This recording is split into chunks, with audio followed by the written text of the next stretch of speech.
আসসালামু আলাইকুম এভরিওয়ান, আশা করি সবাই অনেক ভালো আছো। নতুন একটি ভিডিওতে তোমাদেরকে স্বাগত জানাচ্ছি আব্দুল্লাহ এইচএস ইংলিশে। আজকে খুবই গুরুত্বপূর্ণ একটা টপিক নিয়ে তোমাদের সামনে আমরা হাজির হয়েছি, সেটা হচ্ছে রাইট ফ্রম ভার্বস। তোমাদের পরীক্ষা যত এগিয়ে আসছে, তোমরা সবাই গ্রামারের প্রতি অনেক বেশি আগ্রহী হচ্ছে। কিভাবে পড়বো, কোত্থেকে পড়বো, কোন ভিডিওটা দেখলে আমাদের জন্য খুব ভালো হবে, এবং কোন ভিডিও বা কোন টিচার খুব ভালোভাবে পড়াতে পারে, সেই সব বিষয় নিয়ে তোমরা কিন্তু নানা দিকে ছুটছো।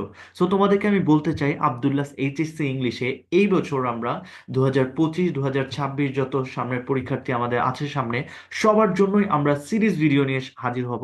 প্রত্যেকটা ভিডিও খুব ডিটেলস হবে, এবং প্রত্যেকটা টপিক থেকে আমরা বেশ কয়েকটা করে ভিডিও করার ট্রাই করব, যাতে করে প্রত্যেকটা টপিক সম্পর্কে তোমাদের সম্যক ধারণা তৈরি হয়ে যায়। সো আজকে তার ধারাবাহিকতায় আমরা একটা টপিক নিয়ে আসছি, সেটা হচ্ছে রাইট ফর্ম অফ ভার্বস। তোমরা আমাদের রিসেন্ট একটা ভিডিও কানেক্টরস নিয়ে একটা ভিডিও ছিল, সেটা খুব বেশি ভিউজ করেছো। সবাইকে অসংখ্য ধন্যবাদ জানাচ্ছি আমাদের চ্যানেলের সাথে থাকার জন্য। আমরা যারা এই চ্যানেলে নতুন আছি, তারা আমরা আমাদের এই চ্যানেলটিকে একটু সাবস্ক্রাইব করার করবো। আর যারা অলরেডি সাবস্ক্রাইব করে ফেলেছো, তাদেরকে অসংখ্য অসংখ্য ধন্যবাদ। আর যারা তোমরা আমাদের সাথে থাকবে এই পুরো সময়টা ধরে, তোমরা অনেক বেশি বেনিফিটেড হবে ইনশাল্লাহ। আমি তোমাদেরকে কথা দিচ্ছি, আমি প্রত্যেকটা টপিক নিয়ে খুব ভালোভাবে তোমাদেরকে বোঝানোর ট্রাই করব। তোমাদের যাবতীয় কোশ্চেন যত কিছু আছে সবকিছু তোমাদেরকে এই লেকচার ভিডিওগুলোর মাধ্যমে শেখানোর ট্রাই করব। সো তোমরা একটু জেনে খুশি হবে যে আজকে রাইট ফ্রম ভার্বস আমরা খুব বেশি ডিটেলস পড়বো না, খুব সংক্ষেপে আমরা জিনিসটাকে বোঝানোর ট্রাই করব।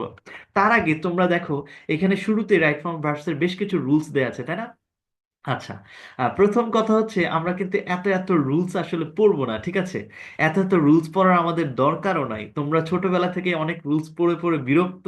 তোমরা এখন আর এই রুলস গুলো পড়তে চাও না, আমিও চাই না যে তোমাদেরকে সেই বিরক্তের জায়গাতে আবার নিয়ে যাওয়ার জন্য। সো আমরা শুরুতেই যে কাজটা করবো, এটা কেন আমি তাহলে রুলস গুলো দেখাচ্ছি, দেখানোর উদ্দেশ্য হচ্ছে এটা, তোমরা এই রুলস গুলো কিন্তু ছোটবেলা থেকে অনেকেই পড়েছো। অনেকেই বলতে চাচ্ছে, ভাইয়া এই রুলস গুলো কিছুই মনে থাকে না, কিভাবে রাইট ফ্রম ভার্বস করা যাবে সংক্ষেপে, শর্টকাট টেকনিকটা কি সেটা বলে দাও। তো আমি সেটাই বলার জন্য আজকে তোমাদের সামনে হাজির হয়েছি। আমি আশা করি যে তোমরা আজকের এই ভিডিওটা দেখার পর রাইট ফ্রম ভার্বস ইনশাল্লাহ তোমরা ফুল মার্কস পেয়ে যাবে, যারা হচ্ছে আমার এই কথাগুলো ফলো করার ট্রাই করবে। সো চলো কথা না বাড়িয়ে আমরা আমাদের মূল পর্বে চলে যাই। সো তোমরা রাইট ফ্রম ভার্বস এর এই যে নিয়মিত যে রুলস গুলো ছিল, তোমরা কিন্তু ছোটবেলা থেকে এটা পড়েছো, তাই তো? সো আমরা এটা নিয়ে খুব বেশি আজকে কথা বলবো না, আমরা চলে যাব এই রুলস গুলো একটু দেখে নিচ্ছি এর জন্যই, যাতে করে তোমাদের একটু রিকল হয় যে এই রুলসগুলো তো আমাদের ছিল, এটা একটু জানতে হবে, ঠিক আছে? ওকে, সো এটা একটু জেনে নিও চট করে, আমি একটু স্কিপ করে যাচ্ছি জিনিসটা। আমি আজকে যেই পার্টটা নিয়ে কথা বলবো মূলত, সেটা হচ্ছে কিভাবে রাইট ফর্ম ভার্বস কোশ্চেনটা আনসার করতে হয়, how to answer right form of verbs. এইটা নিয়েই মূলত বেসিকলি আজকে আমরা ক্লাসে খুব বেশি কথা বলার ট্রাই করব। দেখতে মনে হচ্ছে কি ভাইয়া, এই চারটা পয়েন্টে কি আমার রাইট ফর্ম ভার্বসের পাঁচে পাঁচ বা সাথে সাথে পেয়ে যাবো? এটা কি আসলেই সম্ভব? হ্যাঁ ভাইয়া, আসলেই সম্ভব। তুমি যদি একটু থিমটা বুঝে ফেলো, তাহলে কিন্তু রাইট ফর্ম ভার্সে ফুল মার্কসটা তুলে ফেলতে পারবে। সো আমি কথা বলছি না আর, আমরা চলো আমাদের মূল কথায় চলে যাই। How to answer right form of verse. এখানে মূলত আমরা চারটা পয়েন্ট নিয়ে কথা বলবো। তার আগে তোমাদেরকে অবশ্যই বলবো, রাইট ফর্ম ভার্বস যে প্যাসেজটা থাকে, ওই প্যাসেজটা একবার একটু পড়ে ফেলা। 30 সেকেন্ড অথবা 1 মিনিটের মধ্যে পড়ে ফেলা। তোমরা কিন্তু যথেষ্ট সময় পাও পরীক্ষার সময়, তোমাদের জাস্ট রিকোয়েস্ট করলাম যে তোমরা একবার একটু প্যাসেজটা পড়ে নিবা। সো ফার্স্ট যখন আমি প্যাসেজটা পড়ে ফেললাম, সেকেন্ড কাজ হচ্ছে আমার প্যাসেজের যে প্রত্যেকটা সেন্টেন্স, তোমাদেরকে আমি আবারও বলছি, প্রদত্ত যে প্যাসেজটা, এটার সেন্টেন্স গুলিকে আইডেন্টিফাই করে ফেলতে হবে। এখন প্রশ্ন হতে পারে, ভাইয়া কি আইডেন্টিফাই করব? সেটা হচ্ছে সেন্টেন্স তিন ধরনের: সিম্পল, কমপ্লেক্স এবং কম্পাউন্ড। এটা কোন ধরনের সেন্টেন্স সেটা তোমাকে আইডেন্টিফাই করতে হবে। আমি যে এই বাক্যে গ্যাপ ফিল করতেছি রাইট ফর্ম ভার্বস ইউজ করার জন্য, সেটা কি সিম্পল সেন্টেন্স, সেটা কি কমপ্লেক্স নাকি কম্পাউন্ড? এই কথাটা কেন বলছি জানো? কারণ হচ্ছে, তোমরা এই যে গ্যাপে যে ভার্বটা বসাও মূলত, এই ভার্বটা কিন্তু দুই ধরনের ভার্ব আমরা মূলত গ্যাপে বসিয়ে থাকি।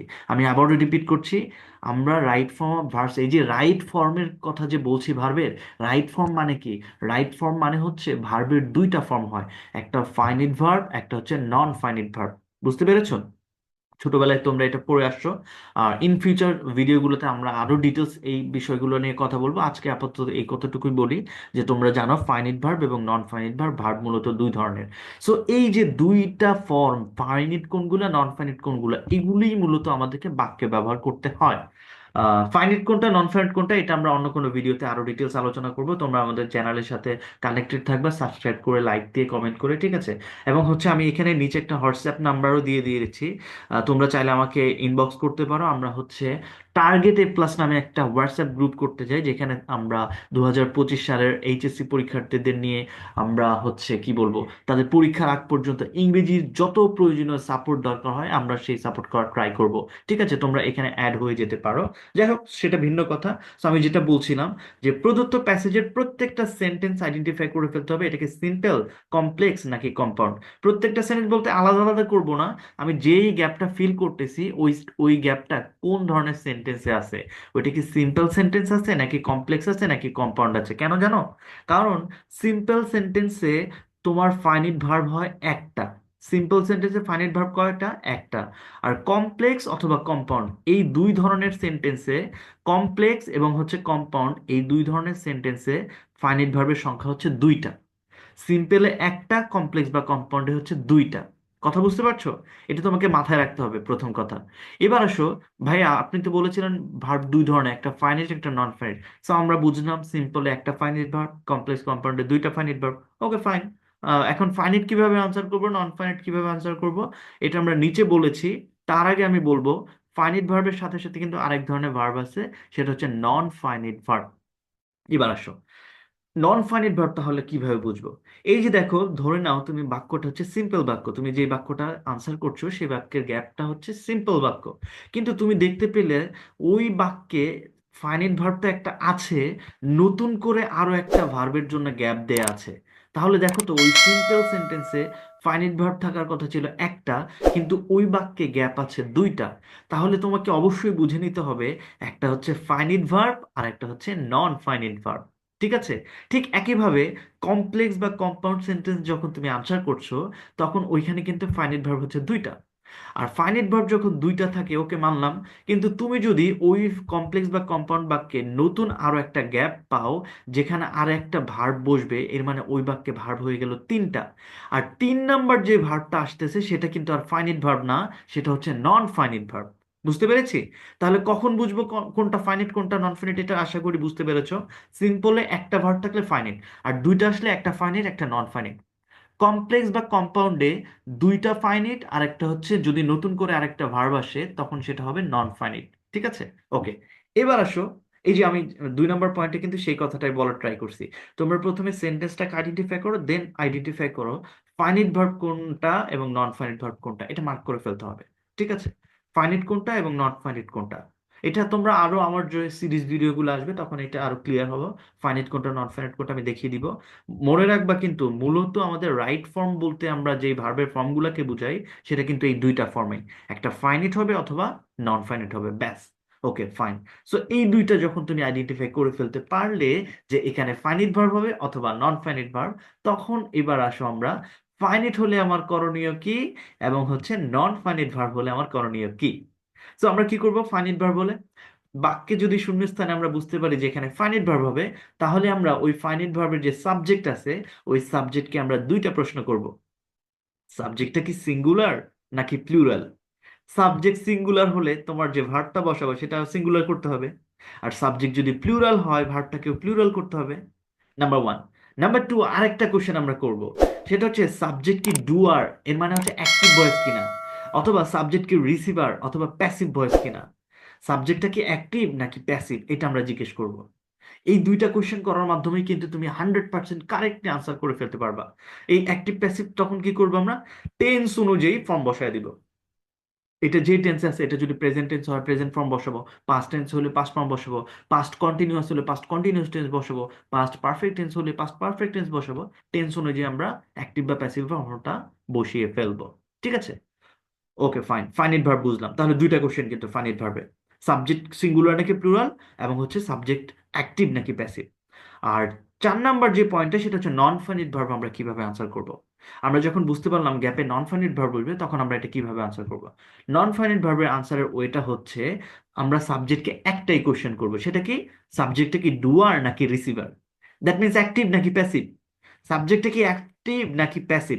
অ্যাক্টিভ হইলে নন ফাইনাইট ভার্বের সাথে আইএনজি হয়, তোমরা অনেক সময় উত্তরপত্রে গিয়ে যখন দেখো যে ভাইয়া এখানে তো ভার্ব ছিল কিন্তু এস বাই এস যোগ না হয়ে শুধু আইএনজি হয়েছে, কেন হয়েছে? কারণ ওই ভার্বটা ছিল নন ফাইনাইট ভার্ব, আর নন ফাইনাইট ভার্বের সাথে আইএনজি হয় কখন হয়? সাবজেক্টটা যদি অ্যাক্টিভ হয়। আর সাবজেক্টটা যদি রিসিভার বা প্যাসিভ হয় তখন তোমরা করে দিবা V3। কথা বুঝতে পেরেছো? সো যদি হচ্ছে আমাদের সাবজেক্টটা অ্যাক্টিভ হয় ভার্বের সাথে আইএনজি, প্যাসিভ হলে V3, ব্যাস আমাদের রাইট ফর্ম ভার্ব শেষ। এই ওয়েটা ফলো করে তুমি যত শত শত রাইট ফর্ম ভার্বস করো, দেখবে যে প্রত্যেকটা কোশ্চেন তুমি 100% পরীক্ষার হলে বুঝতে পারবে যে আমার রাইট ফর্ম ভার্বসের সবগুলো জিনিস হয়ে গেছে। সো আমি একটু যদি শুরু থেকে আবার একটু রিপিট করে আসি, একবার একটু রিভিউ করে ফেলি, তোমরা একটু আমাদের সাথে থাকো, যে how to answer right form verbs. প্রথম কাজ হচ্ছে প্যাসেজটি পড়ে প্যাসেজের প্রত্যেকটা সেন্টেন্সকে আইডেন্টিফাই করা, এটা কি সিম্পল, কমপ্লেক্স নাকি কম্পাউন্ড। দেন আমরা জানি সিম্পলে একটা ফাইনিট ভার্ব, কমপ্লেক্স বা কম্পাউন্ডে দুইটা ফাইনিট ভার্ব। সিম্পলে যদি নতুন আর একটা ভার্ব আসে সেটা নন ফাইনিট ভার্ব, আর কমপ্লেক্স বা কম্পাউন্ডে যদি নতুন আর একটা ভার্ব আসে সেটা হচ্ছে নন ফাইনিট ভার্ব। এভাবে আমরা 2 নম্বর পয়েন্টে বলার চেষ্টা করছি যে ফাইনিট এবং নন ফাইনিট ভার্বগুলা আইডেন্টিফাই করে ফেলবো। থার্ড যে কাজ সেটা হচ্ছে ফাইনিট ভার্ব হলে দুটি প্রশ্ন করব, সাবজেক্ট সিঙ্গুলার নাকি প্লুরাল, আর সাবজেক্টটা কি অ্যাক্টিভ নাকি প্যাসিভ, এটার ক্ষেত্রে আমরা টেন্স অনুযায়ী ফর্ম বসিয়ে দিব। আর ফাইনালি যেটা বলবো, শূন্যস্থানে যদি বুঝতে পারি নন ফাইনাইট ভার্ব হবে, সাবজেক্টকে আমরা একটাই কোশ্চেন করব, এটা কি অ্যাক্টিভ নাকি প্যাসিভ। অ্যাক্টিভ হলে ভার্বের সাথে আইএনজি, আর প্যাসিভ হলে V3। ব্যাস হয়ে গেল আমাদের। এভাবে করেই মূলত আমরা রাইট ফর্ম ভার্বসটা 100% আনসার করে ফেলতে পারবো কারেক্টলি, কোনো ধরনের আমাদের ভুল হবে না।